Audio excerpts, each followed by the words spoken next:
Hello aspirants, welcome to Exampur. हम हैं कलम से क्रांति। तो जितने ऑफिसर्स यहाँ पे हमारे साथ आ गए हैं उन सभी का बहुत बहुत हार्दिक स्वागत है। और सभी ऑफिसर्स जितने भी हैं सभी यहाँ पे एकदम बहुत बेहतरीन तरीके से अपनी इस पढ़ाई को करेंगे। कल आप लोगों ने बेसिकली एस्पिरेंट्स क्या किया था, सेल के क्वेश्चंस आप लोगों ने लगाए थे। आज आप क्या करेंगे, आज आप सेल से आगे वाला चैप्टर कंप्लीट करेंगे। देखो अभी तक हम लोग क्या क्या चीजें पढ़ चुके हैं, एक बार मैं क्विक रिकैप दे देती हूँ कि हमने कल जो क्वेश्चंस करे थे उसके माध्यम से हमने क्या क्या चीजें सीखी थी।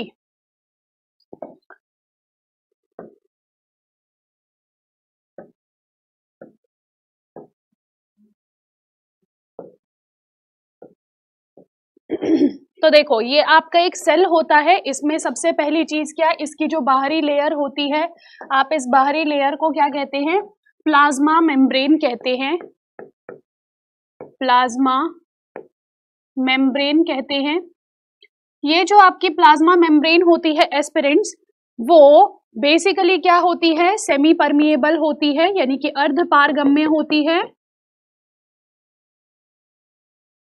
ठीक है, कैसी होती है, अर्ध पारगम्य है। मतलब क्या करेगी, ये कुछ कुछ चीजों को आपका आदान प्रदान अलाउ करती है। ठीक है, कुछ चीजों का आदान प्रदान ये अलाउ करती है। ठीक है, चलिए इस प्लाज्मा मेम्ब्रेन को आप सेल मेम्ब्रेन भी कहते हैं, यानी कि कोशिका झिल्ली भी कहते हैं।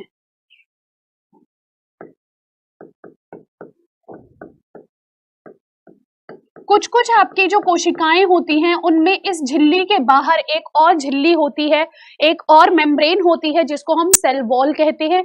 तो वो जो सेल वॉल होती है, यहाँ पे लिख लीजिएगा अलग से। देखो एक ही डायग्राम में बनाने की कोशिश करना है इन सब चीजों को। कोशिका भित्ति जो होती है वो आपको कहाँ देखने को मिलती है, तो स्टूडेंट्स जो कोशिका भित्ति रहेगी वह आपको प्लांट के अंदर, फंजाई के अंदर, जिसको हम कवक कहते हैं या फंगी कह देते हैं, ठीक है, बैक्टीरियाज के अंदर, इन सब के अंदर आपको कोशिका भित्ति देखने को मिलती है। इसके अलावा हमने देखा था न्यूक्लियस, यानी कि हम इसको कहते हैं केंद्रक। ये कंट्रोल सेंटर होता है, ये कंट्रोल सेंटर होता है, या फिर हम इसको ब्रेन कह देते हैं सेल का। इसके अंदर ही आपका जेनेटिक इंफॉर्मेशन न्यूक्लियोलस में पाई जाती है। न्यूक्लियस के अंदर ही आपका क्या होता है, डीएनए होता है। और मतलब डीएनए किसके अंदर होता है, क्रोमोसोम के अंदर, गुणसूत्र के अंदर। ठीक है, गुणसूत्र के अंदर क्या होता है, आपका डीएनए होता है। और डीएनए के अंदर क्या होता है, डीएनए के अंदर आपका जीन पाया जाता है। ठीक है, फिर तीसरी चीज जो हमने पढ़ी थी वो क्या थी, हमारी एंडोप्लाज्मिक रेटिकुलम, जिसको हम कहते हैं अंतःप्रद्रव्य जालिका, जो दो प्रकार की होती है।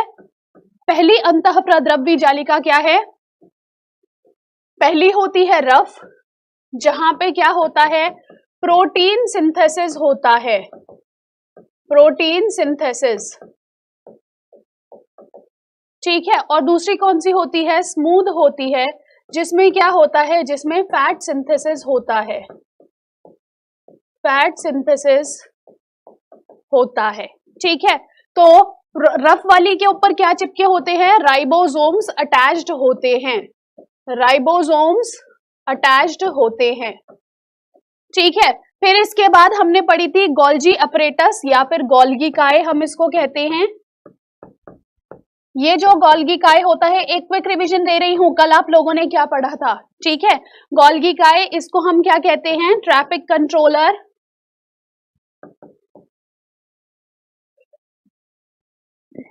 Of the cell. तो ट्रैफिक कंट्रोलर या यातायात नियंत्रक क्यों कहते हो, क्योंकि बेसिकली इसमें क्या होता है कि आपके एक अंग से दूसरे अंग तक आपको क्या लेके जानी है, ऊर्जा स्थानांतरित करनी है, मिनरल्स को स्थानांतरित करना है। ठीक है, तो उस सब में कौन मदद करता है, आपका ये गोल्गी अपरेटस यहाँ पे मदद करता है। ठीक है, तो ये जो गोल्गी अपरेटस होता है ये क्या है, आपका ट्रैफिक कंट्रोलर हो जाता है। नेक्स्ट आते हैं आपके माइटोकॉन्ड्रिया आ जाता है। ये जो माइटोकॉन्ड्रिया होता है इसको हम कहते हैं power house of the cell, power house.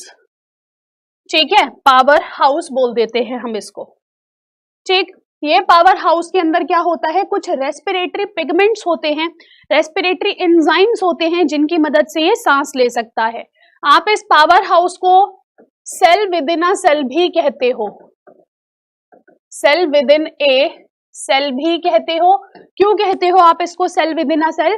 क्योंकि इस सेल के अंदर आपको क्या मिलता है, क्योंकि इस सेल के अंदर आपको बेसिकली स्टूडेंट्स ऊर्जा दिखाई देती है। ठीक है, मतलब ये सेल एक प्रोकैरियोटिक सेल जैसा दिखाई देता है। आज हम देखेंगे क्या होता है प्रोकैरियोटिक सेल।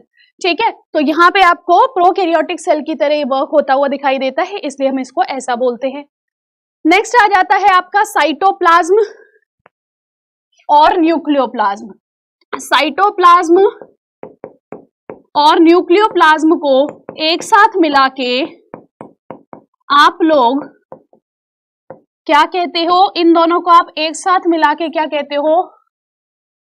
प्रोटोप्लाज्म कहते हो, जीव द्रव। प्रोटोप्लाज्म यानी कि जीव द्रव कहते हो।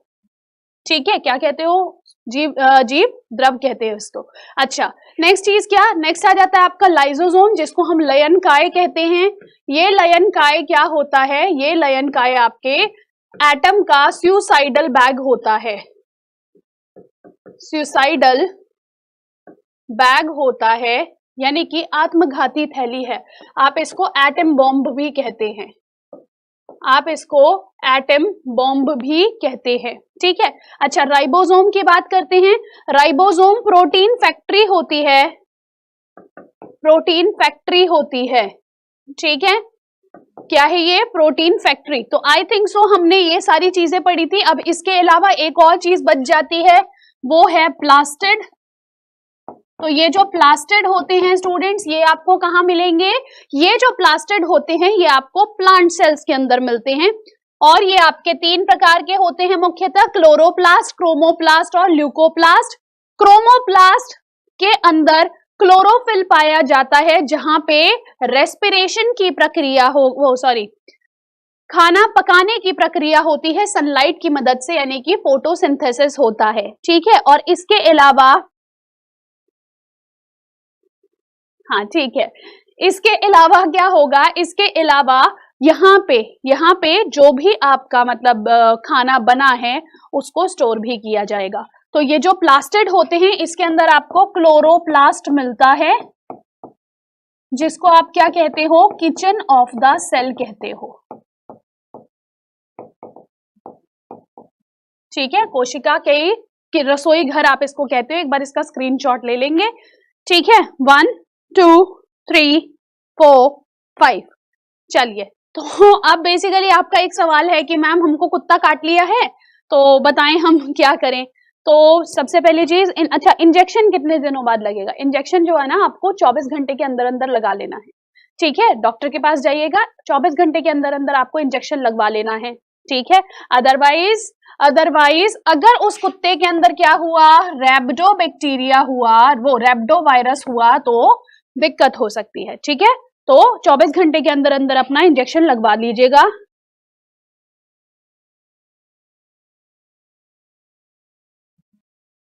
Ribosome only rough endoplasmic reticulum पे नहीं, वो आपको हर जगह देखने को मिलता है। ओ अच्छा शिवम यादव, मैं भूल गई थी, चलो कोई बात नहीं। चलिए, तो अब हम आगे बात करते हैं किस चीज की। तो प्लास्टिड, जैसा कि मैं आपको बता रही थी, डबल झिल्ली वाला कोशिकांग होता है जो मैन्युफैक्चरिंग एंड स्टोरिंग में काम आती है फूड के। इसको ढूंढा था शिम्पर ने और इसका नाम दिया था अर्नस्ट हैकेल ने। नेक्स्ट बात, आपके प्लास्टिड जो होते हैं वो कितने प्रकार के होते हैं? वो आपको क्लोरोप्लास्ट, क्रोमोप्लास्ट और ल्यूकोप्लास्ट मिलता है। क्लोरोप्लास्ट आपके हरे रंग के पिगमेंट होते हैं, जहां पे क्या होता है? जहां पे फोटोसिंथेसिस होता है। क्रोमोप्लास्ट आपके अलग अलग रंग देते हैं आपकी सब चीजों को, जैसे टमाटर के अंदर लाइकोपिन लाल रंग देता है, ज़ेंथोफिल पीला रंग देते हैं किस चीज को? आपके फूलों को। गाजर के अंदर कैरोटीन होता है, उसके कारण वो थोड़ी लाल जैसी दिखाई देती है। फिर चुकंदर के अंदर बीटानिन होता है। एंथोसियानिन आपका सेब, बैंगन, शहतूत आदि में होता है। ठीक है, ये जो ल्यूकोप्लास्ट होते हैं ये खाने को स्टोर करने का काम करते हैं, तेल, प्रोटीन, वसा आदि को संग्रहित करते हैं। प्रोटीनोप्लास्ट में प्रोटीन स्टोर होता है, जैसा कि सोयाबीन और पल्सेस में होता है। अच्छा, सबसे अच्छा स्रोत कौन सा होता है प्रोटीन का? तो उसका आप क्या आंसर करोगे? सोयाबीन वहां पे सही आंसर आएगा। नेक्स्ट आ जाता है यहाँ पे अमाइलोप्लास्ट। अमाइलोप्लास्ट क्या करता है? ये स्टोर करता है स्टार्च को, जैसे पोटैटो, राइस आदि को। ठीक है, अच्छा नेक्स्ट आ जाता है यहाँ पे इलेयोप्लास्ट। जब हम इलेयोप्लास्ट की बात करते हैं तो ये फैट स्टोरेज होते हैं, जैसे कैस्टर आदि को स्टोर करने का ये काम करते हैं। जैसे आपने देखा होगा जैतून का तेल होता है, अरंडी का तेल होता है, सरसों का तेल, तिल का तेल, तो उन सब में वो जो तिल का तेल है या सरसों का तेल है, जिनमें जो तेल निकल रहा है वो तेल कहाँ स्टोर हो रहा है? इलेयोप्लास्ट में स्टोर होता है। ठीक है, चलिए नेक्स्ट आ जाता है। अब हम आगे बात कर रहे थे किस चीज की, अब हम आगे बात करेंगे आपके सेलों के प्रकार की। देखो हमारी जो कोशिका होती हैं वो 2 प्रकार की होती है। ठीक है, कौन कौन सी? सबसे पहली होती है आपकी प्रोकैरियोटिक कोशिका, दूसरी होती है यूकैरियोटिक कोशिका। ठीक है, पहली कौन सी है? प्रोकैरियोटिक कोशिका, दूसरी होती है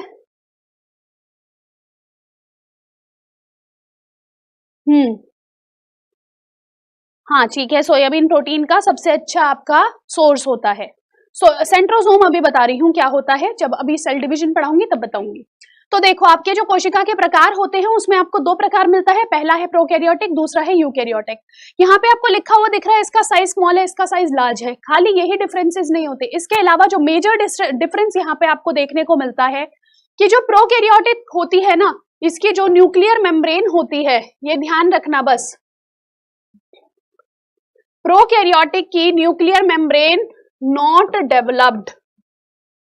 ठीक है, कल भी चलते चलते मैंने इसको थोड़ा सा आप लोगों को आइडिया दिया था। ठीक है, तो यहाँ पे इसकी जो न्यूक्लियर मेम्ब्रेन होती है वो पूरी तरह से डेवलप नहीं होती, जबकि जो यूकैरियोटिक होती है इसकी कोशिका झिल्ली, सॉरी केंद्रिका झिल्ली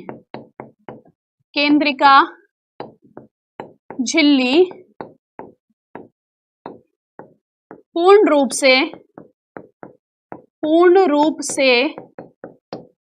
रूप से बनी हुई होती है।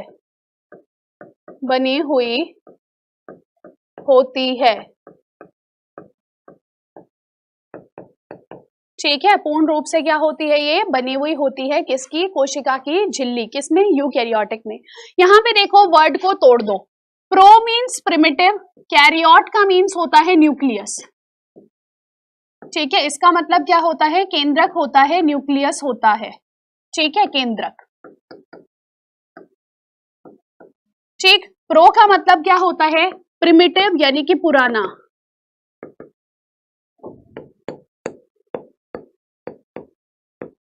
ठीक है, ये क्या होता है? प्रिमिटिव यानी कि पुराना होता है। अगर तो यहाँ पे क्या होता है? यहाँ का जो न्यूक्लियस है वो पुराने प्रकार का है। पुराने प्रकार का मतलब उसका जो न्यूक्लियस की मेम्ब्रेन है, जो देखो बीच में न्यूक्लियस के आसपास एक लिफाफा सा होता है। ठीक है, वो लिफाफा इसके अंदर पूरी तरह से डेवलप नहीं होता है। इधर जब मैं यूकैरियोट की बात करती हूँ, यू का मतलब होता है ट्रू। ठीक है, और कैरियोट का मतलब क्या होता है? कैरियोट का मतलब होता है न्यूक्लियस। तो ये क्या होती है? ये आपकी इसके अंदर जो न्यूक्लियस होता है वो ट्रू प्रकार का है। ट्रू प्रकार मतलब क्या है? कि उसकी जो केंद्रिका झिल्ली है वो अच्छे से डेवलप हुई होती है। ठीक है, तो उसको हम क्या कहते हैं? यूकैरियोट कहते हैं। यहाँ पे अगर हम इनके डिफरेंसेस देखते हैं तो देखो यहाँ पे ना, मैं अगर इसका एक डायग्राम बनाऊं, एक सिंपल सा प्लेन डायग्राम अगर मैं बात करूं, ये कोशिका, ठीक है, इस कोशिका के अंदर ये है आपका केंद्रक। ठीक है, और अगर इस केंद्रक के आसपास एक झिल्ली बनी हुई है तो ये क्या हो जाएगा? ये यूकैरियोटिक हो जाएगा। बस इतना ध्यान रखिएगा। ठीक है, और अगर इस कोशिका के अंदर आपको न्यूक्लियस बिखरा हुआ सा दिख रहा है, या फिर अभी अभी इसके आसपास झिल्ली बननी शुरू हुई है और वो पूरी तरह से बनी नहीं है, तो हम इसको क्या कह देते हैं? प्रोकैरियोटिक कह देते हैं। ठीक है, अच्छा दूसरी बात क्या आती है? दूसरी बात कि इसमें और क्या क्या डिफरेंसेस होते हैं। तो इसका साइज काफी बड़ा होता है इसके कंपैरिजन में। ठीक है, इसका साइज छोटा होगा, इसका साइज आपको बड़ा दिखाई देगा। दूसरी बात क्या, यहाँ पे झिल्ली वाले जो कोशिकांग होते हैं वो पाए जाते हैं। यहाँ पे आपको जो झिल्लीदार कोशिकांग होते हैं वो मिलते हैं। झिल्लीदार कोशिकांग आपको यहाँ पे मिलते हैं, ऑर्गेनल्स। आपको दिखाई देते हैं, ठीक है। लेकिन प्रोकैरियोट्स में आपको झिल्लीदार कोशिकांग नहीं दिखाई देते, झिल्लीदार कोशिकांग नहीं दिखाई देते हैं। किसके अंदर? आपको प्रोकैरियोट के अंदर।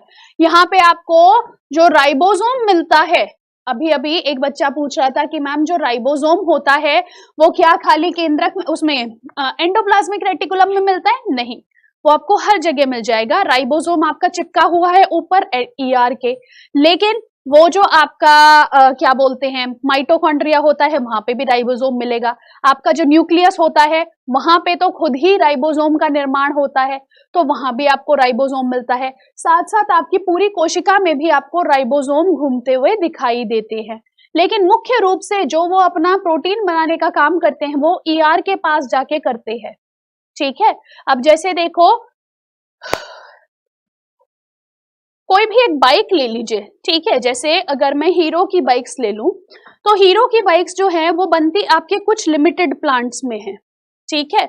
लेकिन उसकी जो एजेंसीज हैं वो तो हर जगह है ना। डिस्ट्रीब्यूशन, अगर आपको बाइक कहीं से भी खरीदनी है तो आप किसी भी जगह जाके आप उसको खरीद सकते हो, ठीक है। जरूरी तो नहीं आप सीधा मेन प्लांट में जाओगे कि हाँ भैया वहां पे बन रही है तो हम वहीं जाके अपनी मोटरसाइकिल वहां से खरीद के लेके आएंगे, ऐसा तो नहीं होता ना। आप क्या करते हो, आपको जो भी एजेंसी मिलती है वहां से खरीद लेते हो, लेकिन एक्चुअल में जो निर्माण हो रहा है वो तो किसी एक पर्टिकुलर प्लांट में हो रहा होता है, ठीक है।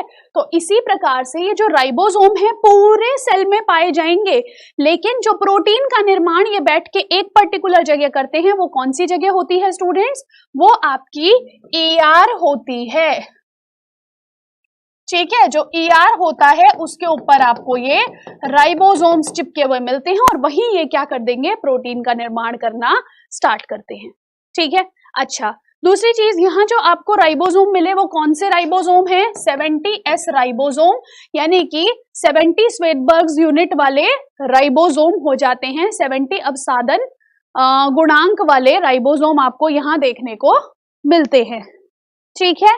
अच्छा, नेक्स्ट चीज अगर मैं यहाँ पे बात करूं, इसके अंदर कौन से राइबोसोम मिलते हैं? तो यहाँ पे 80S और 70S दोनों मिलते हैं। 80S कहाँ मिलेंगे? पूरे न्यूक्लियस के अंदर, ठीक है। यहाँ पे कौन से राइबोसोम मिलेंगे? 80S। लेकिन बाकी कोशिकांग में, जैसे आपके माइटोकॉन्ड्रिया की बात करूं, प्लास्टिड की बात करूं, इन सब के अंदर आपको 70S राइबोसोम मिलता है, ठीक है। अच्छा, अब यहाँ पे प्रोकैरियोटिक और यूकैरियोटिक में अगला जो फर्क आता है वो सिर्फ इसके एग्जाम्पल्स आपको ध्यान रखने हैं, ठीक है। और वो एग्जाम्पल्स क्या रहेंगे स्टूडेंट्स? यहाँ पे प्रोकैरियोटिक में आपको सिर्फ एक एग्जाम्पल याद रखना है, वो क्या है? मोनेरा फैमिली, मोनेरा फैमिली यहाँ पे आपका ध्यान रखना है, ठीक है। और अगर इधर मैं बात करूं, इधर आपके सब जगत आ जाएंगे, प्रोटिस्टा, फंजाई, प्लांटे और एनिमलिया, ठीक है। ये चारों क्या है आपके? ये चारों स्टूडेंट्स बेसिकली आपकी ऐसी कोशिकांग होते हैं जो आप लोगों को देखने को मिलते हैं। मतलब ये इन सब के अंदर आपको यूकैरियोटिक कोशिका देखने को मिलती है, ठीक है। यहाँ पे झिल्लीदार कोशिकांग जैसे लाइसोसोम हुआ, वो हुआ, प्लास्टिड हुआ, वो सब चीजें यहाँ मिलेंगी, लेकिन यहाँ पे वो चीजें नहीं मिलती हैं। और मोनेरा फैमिली के जो मुख्य मेंबर होते हैं वो सभी बैक्टीरिया होते हैं, ठीक है। जितने भी बैक्टीरियाज होंगे सब आपके मोनेरा फैमिली के हैं। दूसरी बात, इसी में आप एक स्पेशल टाइप का बैक्टीरिया ध्यान रखते हो जिसका नाम है सियानोबैक्टीरिया, सियानोबैक्टीरिया, या फिर अगर मैं इसको बोलूं तो इसको हम और क्या कहते हैं? ब्लू ग्रीन एल्गे कहते हैं, ब्लू ग्रीन एल्गे कहते हैं, ठीक है। इससे ज्यादा डिफरेंसेस याद करने की कोई आवश्यकता नहीं है, क्योंकि चाहे मैं आपके नेवी के एग्जाम की बात करूं, चाहे मैं आपके एनडीए के एग्जाम की बात करूं या फिर सीडीएस के एग्जाम की बात करूं, आपके सभी पेपर्स में ना सेल वाले चैप्टर से कुछ मुख्य चीजें, मुख्य महत्वपूर्ण बिंदुएं पूछी जाती हैं। वो कभी सेल के अंदर घुस के नहीं पूछते क्वेश्चंस को कि अच्छा नहीं यहाँ से यहाँ कैसे कैसे रास्ता जाएगा, वो सब नहीं पूछते। वो आपसे कुछ मुख्य मोटी मोटी बातें पूछते हैं सेल वाले चैप्टर से, ठीक है। लेकिन हाँ, ह्यूमन बॉडी के बाकी पार्ट्स में वो अलग अलग लेवल्स पे पूछते हैं। एनडीए में अलग पूछ लेते हैं, नेवी वाले जो आपका होता है 12वीं लेवल तक का एग्जाम, उसमें अलग पूछ लेते हैं, सीडीएस में अलग पूछ लेते हैं, तो वहां पे आपको डिफरेंसेस मिलेंगे, लेकिन सेल वाला चैप्टर या फिर क्लासिफिकेशन वाला चैप्टर ऑलमोस्ट सेम ही रहता है। ठीक है, अरे ठीक है, गलती से बोल दिया भैया स्क्रीनशॉट का। ठीक है, चलो अब बताओ।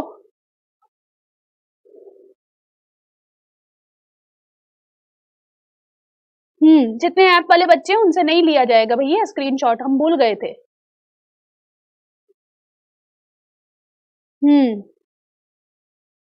अरे होने वाला है। ठीक है, चलिए इतनी बात समझ में आया, इतनी बात समझ में आई। तो ये क्या है आप लोगों का, प्रोकैरियोटिक और यूकैरियोटिक के डिफरेंसेस होते हैं। अच्छा, कुछ कुछ लोगों को थोड़ी सी प्रोटीन के बारे में भी जानकारी की वो होती है, इच्छा होती है, तो ध्यान रखिएगा जो यूकैरियोट्स होते हैं उनके अंदर हिस्टोन प्रोटीन होता है। अब ये हिस्टोन प्रोटीन क्या है, मैं अगर अभी क्रोमोसोम की बात कर रहे थे, ये क्रोमोसोम है।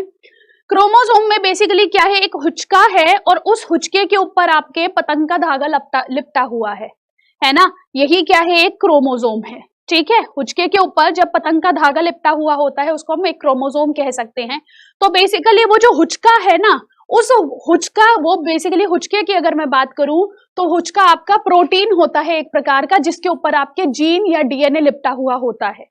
ठीक है, जीन, देखो ये आपका क्रोमोसोम,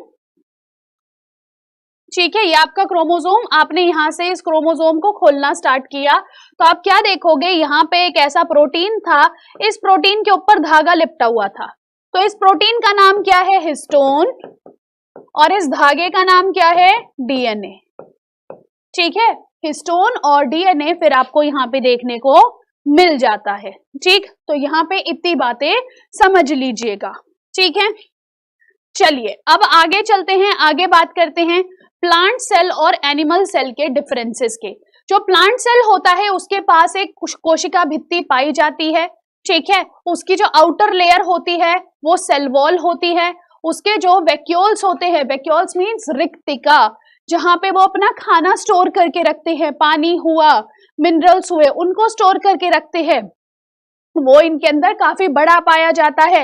इनके पास प्लास्टिड्स होते हैं, इनका जो न्यूक्लियस होता है, क्योंकि वैक्यूल काफी ज्यादा जगह घेर लेता है इसलिए इनके वैक्यूल्स क्या होते हैं, वो इनका जो न्यूक्लियस होता है वो एक तरफ को चला जाता है। नेक्स्ट बात, इनके अंदर जो सेंट्रोजोम होते हैं ये क्या होते हैं, ये एब्सेंट है। अब ये सेंट्रोजोम्स होते क्या हैं, ये जो सेंट्रोजोम्स होते हैं स्टूडेंट्स, ये बेसिकली सेल डिवीजन में मदद करते हैं, ये सेल डिवीजन में मदद करते हैं, यानी कि आपकी कोशिका विभाजन में मदद करते हैं। ये जो कोशिका विभाजन में मदद करने वाले, कोशिका विभाजन में मदद करने वाले जितने भी आपके कोशिकांग होते हैं, कोशिका विभाजन में मदद करने वाले जितने भी आपके कोशिकांग होते हैं वो सिर्फ और सिर्फ सेंट्रोजोम होते हैं।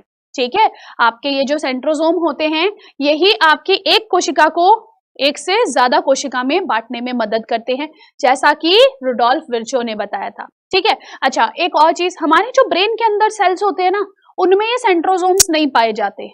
ठीक है, हमारे जो ब्रेन के मेन सेल्स होते हैं उनके अंदर हमें सेंट्रोजोम्स नहीं मिलते, लेकिन जो ग्लैडियल सेल्स होते हैं, अब वो डेप्थ में हो जाएगा इसलिए मत समझना, आप बस ये समझो कि 90% ब्रेन के सेल्स के अंदर सेंट्रोजोम नहीं होते, इसलिए ब्रेन के जो सेल्स हैं वो डिवाइड नहीं होते। हमारे जो न्यूरॉन्स होते हैं, नर्वस सिस्टम पढ़ा था ना, बताया था ना मैंने कि नर्व्स क्या होती है, वो रीजनरेट नहीं हो पाती या एक से ज्यादा विभाजित नहीं हो पाती, है ना। तो बेसिकली क्या है, ये जो न्यूरॉन्स होती हैं, न्यूरॉन्स के अंदर सेंट्रोजोम नहीं पाए जाते। ठीक है, लेकिन 10% ब्रेन के अंदर सेल्स होते हैं जो क्या करते हैं, जिनके पास सेंट्रोजोम होता है, और उनके डिवीजन की वजह से क्या होता है, ब्रेन कैंसर या ब्रेन ट्यूमर जैसी प्रॉब्लम होती है।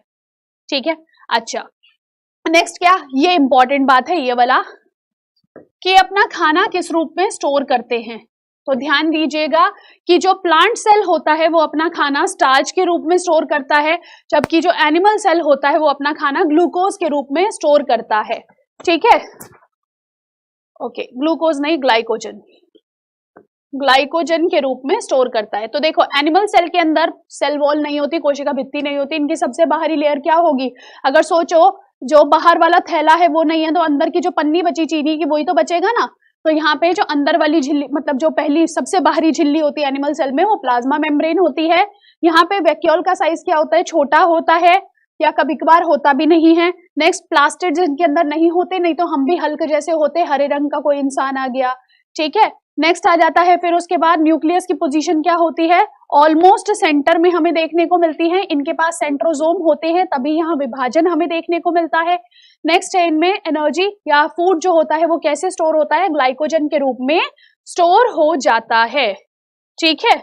चलिए अब हम आगे बात करते हैं किस चीज की, अब हम आगे बात करेंगे आपके डीएनए की।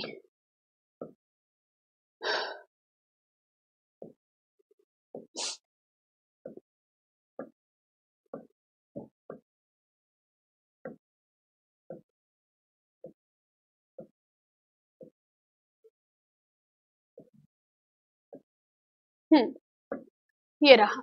तो देखो आपका न्यूक्लियस, न्यूक्लियस के अंदर क्रोमोसोम, क्रोमोसोम के स्ट्रैंड्स को हमने खोलना शुरू किया तो उसमें हमें क्या मिलेगा, छोटे छोटे से प्रोटीन के ऊपर लिपटा हुआ धागा मिलेगा।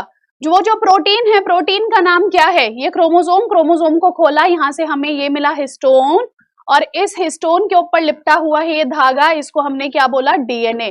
डीएनए के अंदर छोटे छोटे से सेगमेंट्स पड़े हुए होते हैं जिनको हम जीन कहते हैं, ठीक है। ये मुख्य बात हुई किसकी, ये मुख्य बात हुई आपके कोशिका से जीन तक पहुंचने की। जीन क्या होती है, gene basically carrier of hereditary information, carrier of hereditary information, ठीक है। मतलब पापा की आंखें कैसी है, बच्चे की आंखें कैसे होंगी, वो यही जीन डिसाइड करते हैं। एक जो इंसान होता है, एक इंसान के अंदर जब हम जीन की बात करते हैं तो उसका एक जो न्यूक्लियस होता है, उसका एक जो सेल होता है, उसके अंदर लगभग 2.2 मीटर लंबा डीएनए पाया जाता है, ठीक है। 2.2 मीटर लंबा डीएनए आपको वहां देखने को मिलता है, ठीक है। अच्छा, अब यहाँ पे बात आती है कि मैम आप डीएनए डीएनए बहुत बता रहे हो, अब पहले डीएनए के बारे में ही बात कर लेते हैं। तो देखो ये जो डीएनए होता है ये मुख्यतः आपको सेल के अंदर कुछ जगहों पे मिलेगा। सबसे पहले तो न्यूक्लियस में मिलेगा, केंद्रक में। इसके अलावा आपको माइटोकॉन्ड्रिया में मिलता है, ठीक है। इसके अलावा आपको प्लास्टिड्स में मिलता है, ठीक है। तो इन 3 जगहों पे आपको डीएनए मिलता है। पहली चीज, डीएनए की फुल फॉर्म क्या है, डीऑक्सी राइबो न्यूक्लिक एसिड। ये जो आपकी डीऑक्सी राइबोज न्यूक्लिक एसिड है या राइबो न्यूक्लिक एसिड है, ये बेसिकली क्या है, इसके अंदर ऑक्सीजन रहित राइबोज होती है, ठीक है। इसमें शुगर मिलता है, फॉस्फेट मिलता है और नाइट्रोजनस बेसिस मिलते हैं। उन्हीं के कॉम्बिनेशन से आपका डीएनए बनता है, ठीक। डीएनए को डिस्कवर किसने किया था, इंपॉर्टेंट पॉइंट, फ्रेडरिक मिशर ने। किसने, फ्रेडरिक मिशर ने इसको डिस्कवर किया था। लेकिन अब कुछ बच्चे कहेंगे मैम हम तो बचपन से पढ़ते आ रहे हैं, किसका नाम, हम तो बचपन से पढ़ते आ रहे हैं वो वॉटसन एंड क्रिक का नाम। तो देखो जब हम डीएनए की बात करते हैं ना, डीएनए का स्ट्रक्चर कुछ ऐसा डबल हेलिक्स होता है, ठीक है। इसमें ये जो इसके स्ट्रैंड्स है,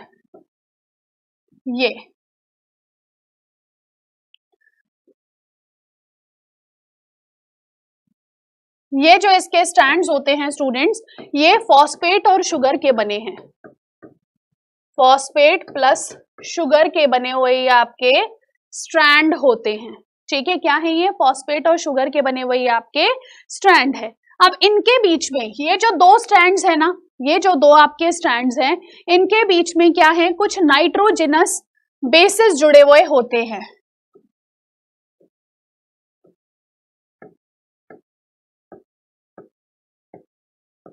ठीक है। इसमें आपके कुछ नाइट्रोजनस बेसिस जुड़े हुए होते हैं और वो जो आपके नाइट्रोजनस बेसिस होते हैं ना स्टूडेंट्स, वो ही आपके मुख्यतः मदद करते हैं किसी भी डीएनए की प्रॉपर फंक्शनिंग में, ठीक है। अच्छा, ये जो स्ट्रैंड्स होते हैं दोनों, ये एक दूसरे के ऑपोजिट होते हैं। अभी बताती हूँ ऑपोजिट का मतलब क्या है।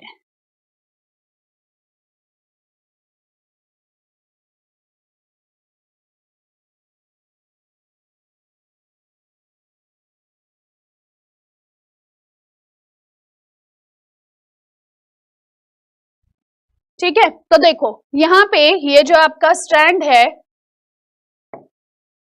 ये जो आपका स्ट्रैंड है, अगर मैं इसका ये वाला फेस मानूं और ये इसकी टेल मानूं, ठीक है, ये अगर इसका फेस है, ये इसका टेल है, तो यहाँ पे हमें क्या मिलेगा, ये जो रेड वाला मिलेगा, इसका फेस ये होगा और इसकी टेल ये होगी, ठीक है। और इस प्रकार से आपस में ना गुथे हुए से दिखाई देते हैं, हमें स्पाइरल मैनर में होते हैं। आपने वो वाली सीढ़ियां देखी है जो ऐसे ऐसे गोल गोल गोल गोल करके घूमती है, ठीक है, जो आपकी स्पाइरल सीढ़ियां होती है जो ऐसे ऐसे करके घूमती हैं, बिल्कुल उसी की तरह आपका ये डीएनए बना होता है।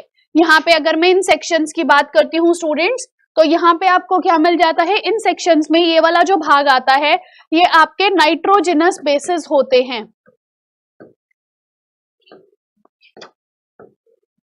ये जो नाइट्रोजनस बेसेस होते हैं आपके दो प्रकार के होते हैं, एक होता है प्यूरीन और एक होता है पिरिमिडीन, ठीक है।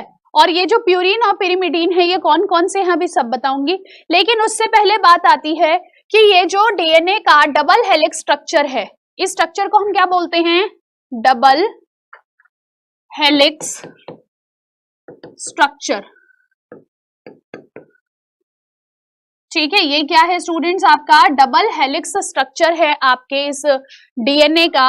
और ये जो डबल हेलिक्स स्ट्रक्चर होता है ना, इसके अंदर ये हमें दिया किसने था, ये दिया था वॉटसन एंड क्रिक ने, जो आप लोग सोच रहे थे अपने दिमाग में कि मैम ने ये नाम नहीं बताया अभी तक, ठीक है। वॉटसन और क्रिक नामक दो साइंटिस्ट थे जिन्होंने मिलके क्या दिया था, ये डबल हेलिक्स स्ट्रक्चर दिया था।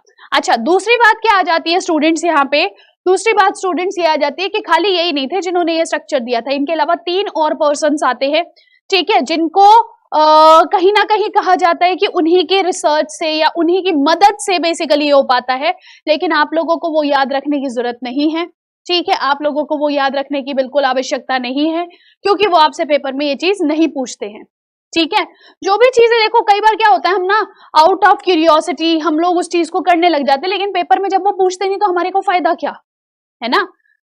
तो सिंपल सी चीज ध्यान रखिएगा, डबल हेलिक्स स्ट्रक्चर यानी कि जो द्विरज्जुकीय संरचना है, हिंदी में क्या बोलते हैं हम इसको, द्विरज्जुकीय संरचना कहते हैं, द्विरज्जुकीय संरचना। तो ये जो आपकी द्विरज्जुकीय संरचना है ये किन्होंने दी थी, वॉटसन और क्रिक ने दी थी, ठीक है।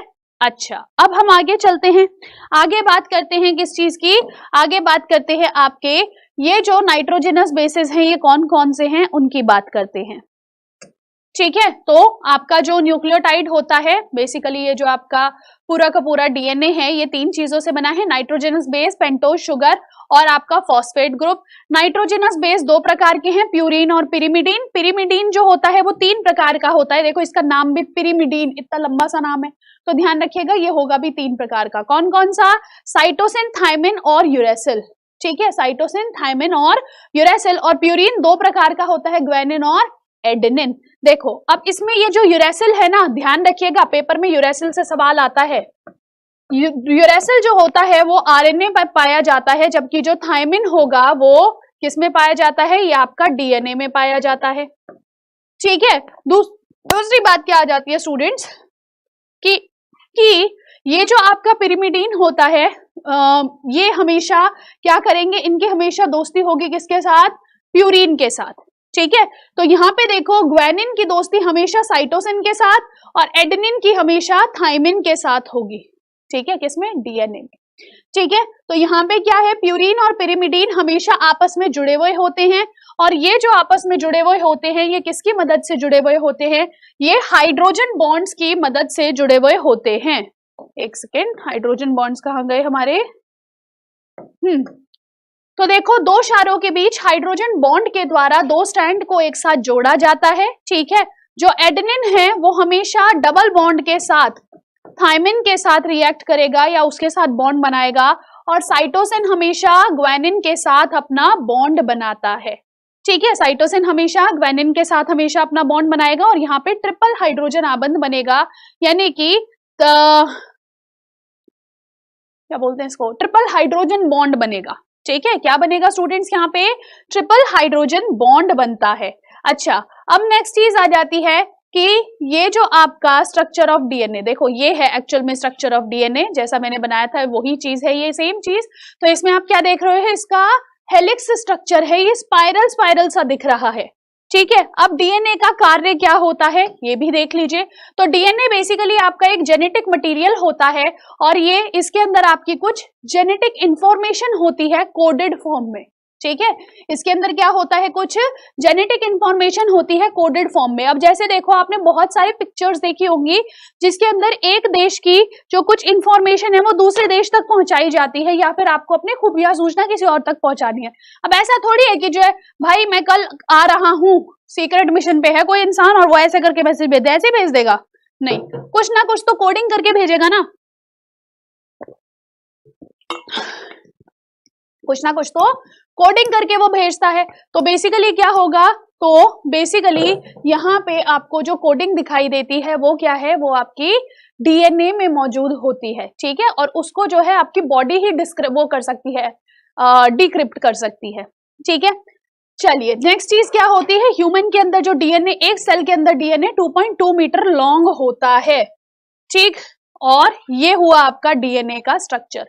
अब यहीं पे साथ साथ आरएनए भी बना हुआ है। आप इस आरएनए में एक चीज देख रहे होंगे, है तो ये भी स्पाइरल स्ट्रक्चर लेकिन डबल स्ट्रैंडेड नहीं है, ठीक है। इसके अंदर आपको दो रज्जू नहीं दिख रहे हैं, तो ये क्या है, सिंगल स्ट्रैंडेड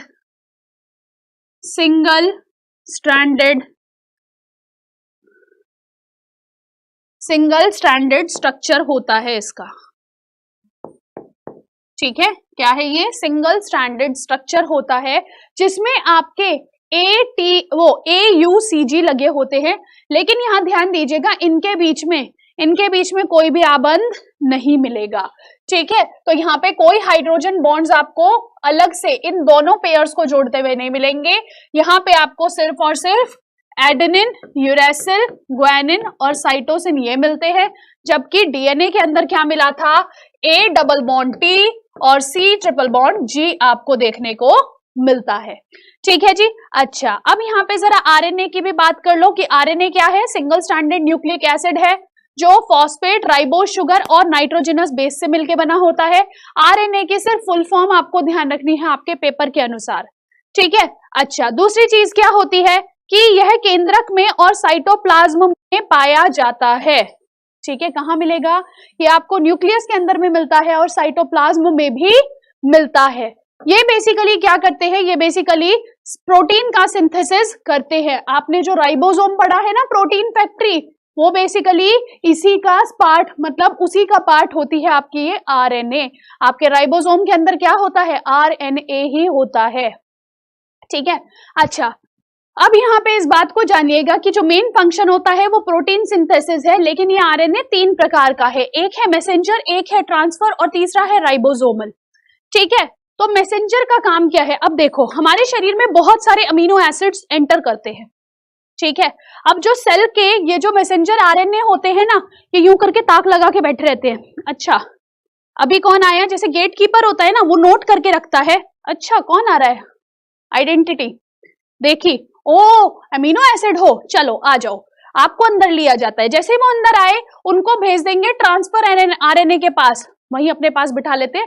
ट्रांसफर आरएनए देखेगा अच्छा अमीनो एसिड, 10 बार अमीनो एसिड को एक साथ लेके कहां चला गया, राइबोसोमल आरएनए के पास। कहां चला जाएगा, मैसेंजर आरएनए क्या करता है, ये इसने डीएनए से मैसेज इकट्ठा किया कि कौन से अमीनो एसिड से हमें प्रोटीन बनाना है, ठीक है। वो इंफॉर्मेशन रख ली, रजिस्टर में नोट कर लिया, और उस रजिस्टर में नोट करके जो जो अमीनो एसिड्स आ रहे थे सबकी जांच करने लगा और सबको कलेक्ट करने लगा।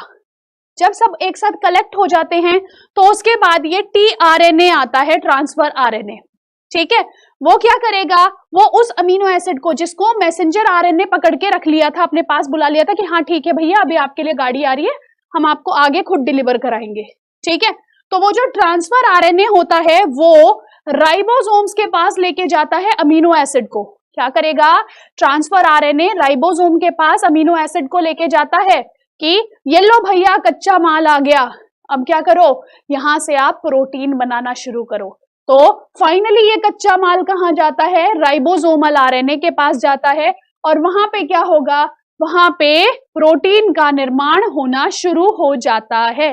ये था आपका आरएनए। ठीक है, अब मुझे बताओ कि इतनी जो हमने चैप्टर पढ़ा, यहां तक किसी को कोई भी डाउट?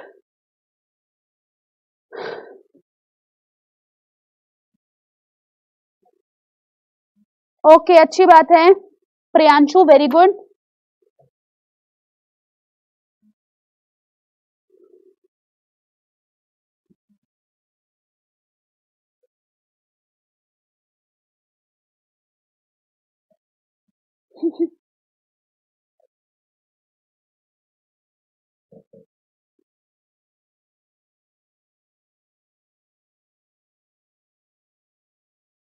प्लांट्स में नहीं होते, प्लांट्स में सेंट्रोसोम्स नहीं होते हैं, प्लांट्स में सेंट्रोसोम्स नहीं होते हैं।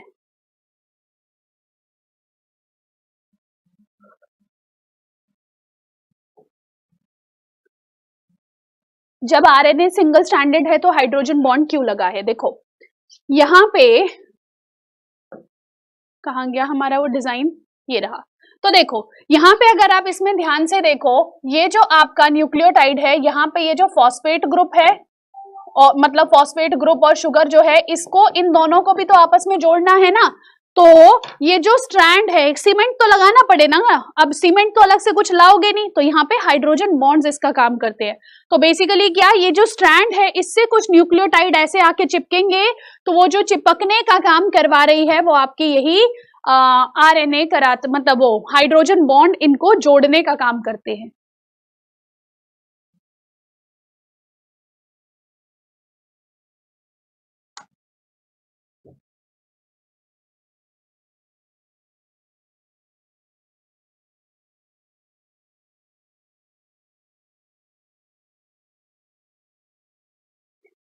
अच्छा, अब देखो एक सवाल है कि ट्रांसफर आरएनए और मैसेंजर आरएनए कहाँ होते हैं। तो अब आप देखो, मैसेंजर आरएनए और ट्रांसफर आरएनए आपके पूरे न्यूक्लियस में, वो पूरे आपके उसमें सेल में फैले होते हैं, पूरे साइटोप्लाज्म में मिलते हैं।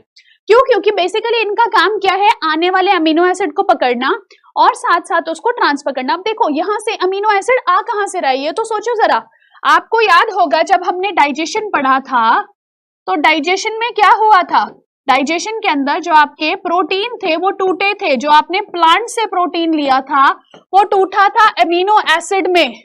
ए लिख देती हूं मैं, ठीक है। किस में टूटा? अमीनो एसिड में टूटा। अब ये अमीनो एसिड्स को ब्लड प्लाज्मा लेके जाएगा कहां? सेल के पास, ठीक है। ब्लड प्लाज्मा के अंदर चले जाएंगे ये अमीनो एसिड्स, ठीक है। फिर ये कहां पहुंचेंगे? सेल के पास। तो जैसे ही ये सेल के पास पहुंचे, यहाँ पे जो mRNA होगा वो इसको पहचान लेगा और पहचान के बता देगा tRNA को, और tRNA इसको कहां ले जाएगा? rRNA के पास, ठीक है। बस इतना काम है।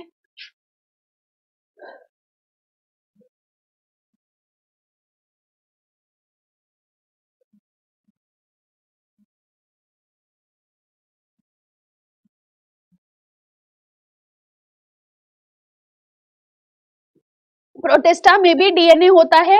अब आप बताओ, मैंने आप लोगों को क्या बताया था कि जो आपके यूकैरियोट्स होते हैं, जो आपके यूकैरियोट्स होते हैं वो कौन कौन से होते हैं? तो आपने अभी एग्जांपल्स में देखा था, मोनेरा किंगडम को छोड़ के बाकी सभी कौन है? यूकैरियोट्स हैं, ठीक है ना। तो प्रोटिस्टा भी यूकैरियोट हुआ, और अगर वहां पे यूकैरियोट हैं वो, तो उनके अंदर डीएनए आपको मिलेगा। हाँ ठीक है।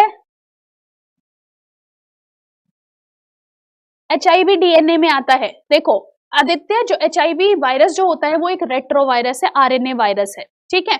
लेकिन जब वो आरएनए वायरस आपके शरीर के अंदर आता है, तो वो आरएनए वायरस आपके डीएनए के साथ कंबाइन करता है और वहां पे म्यूटेशंस होते हैं, वहां पे वो चेंजेस लेके आता है।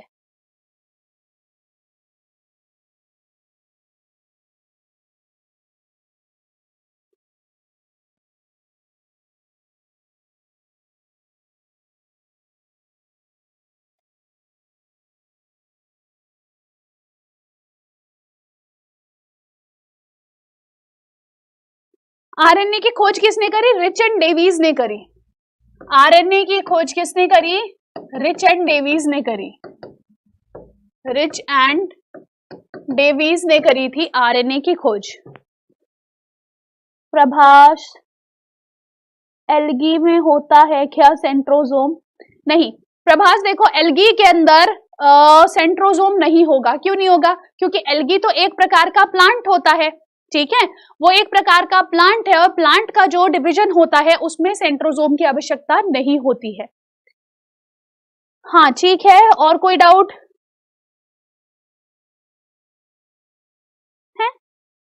डीएनए में स्पर्म्स होता है क्या? उल्टा क्वेश्चन पूछ लिया है। स्पर्म्स में डीएनए होता है? यस, स्पर्म्स में डीएनए होता है।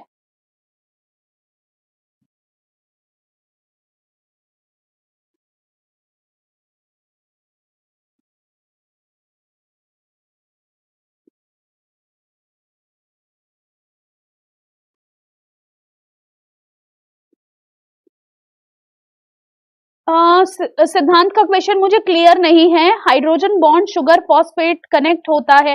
देखो ये जो हाइड्रोजन बॉन्ड्स हैं सिद्धांत, दो चीजें देखिएगा। देखो यहाँ पे आप जरा बहुत ध्यान से इन स्ट्रक्चर्स को देखिएगा। ये ग्वानिन का स्ट्रक्चर है, ठीक है, ये ग्वानिन का स्ट्रक्चर है, ये एडेनिन का स्ट्रक्चर है। यहाँ पे अगर जब आप केमिस्ट्री पढ़ते हो तो आप लोग क्या देखते हो? आप यहाँ पे देखते हो कि ये कार्बन कंपाउंड्स हैं, ठीक है, ये कार्बन के यौगिक हैं। और जब भी हम कार्बन के यौगिकों को आपस में जोड़ते हैं, अब जैसे देखो यहाँ तो आरएनए में आपको ये स्ट्रक्चर्स दिख रहे हैं, लेकिन डीएनए में हमें इन दोनों को सी और जी को आपस में जोड़ना होगा। तो जब हम इनको आपस में जोड़ेंगे तो ऑब्वियस सी बात है ना, किसी एक कार्बन के पास से हाइड्रोजन निकालते हैं और तो इनके बीच में क्या होगा? हाइड्रोजन आबंध बनेगा, ठीक है। और अगर हमें उसको इस फॉस्फेट ग्रुप के साथ भी जोड़ना है, तब भी जोड़ने के लिए तो बॉन्ड चाहिए ना।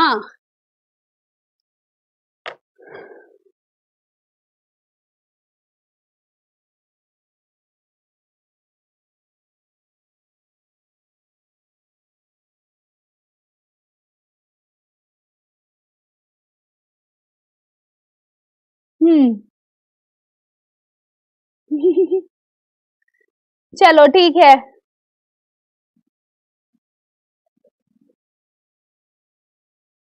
हिमांशु, रेस्पिरेटरी सिस्टम करवा चुकी हूं मैं।